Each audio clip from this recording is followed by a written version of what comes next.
Sementara itu, kasus beredarnya tangkapan layar percakapan yang berisi ajakan untuk mengajak menyebarkan COVID-19 di tempat umum akhirnya bergulir ke ranah hukum. Kuasa hukum salah satu wanita yang terlibat dalam percakapan tersebut akan membawa persoalan ini ke kepolisian.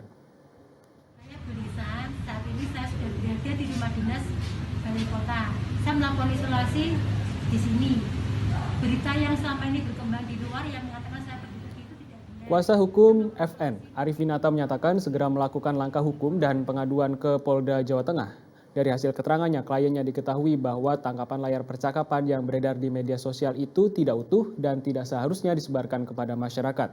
Kuasa hukum menilai ada dugaan orang lain yang menyebarkan dan bukan orang yang berkomunikasi dalam tangkapan layar tersebut sehingga tercipta opini bahwa FN seolah-olah memprovokasi masyarakat untuk menyebarkan virus corona dengan bepergian ke tempat umum. Padahal yang terjadi tidak seperti itu, terlebih setelah menjalani isolasi di rumah dinas Wali Kota Semarang. Kini FN juga telah pulang ke rumah pada Rabu pagi karena hasil swabnya dinyatakan negatif. Merasa dirugikan terhadap viralnya tangkapan layar perbincangan dengan rekannya itu, melalui kuasa hukumnya FN bermaksud untuk meminta perlindungan kepada pihak kepolisian untuk mengusut siapa pelaku awal yang menyebarluaskannya di media sosial. Sementara itu, Kapolrestabes Semarang, Kombes Pol Auliansyah Lubis mengatakan proses penyelidikan akan tetap dilakukan dan jika ada perbuatan melawan hukum, penyidik akan menjerat dengan pasal Undang-Undang Informasi Elektronik.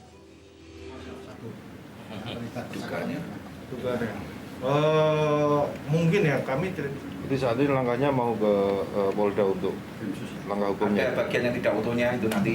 Kami masih mendahulukan kedua orang tersebut untuk sudah positif negatif terlebih dahulu.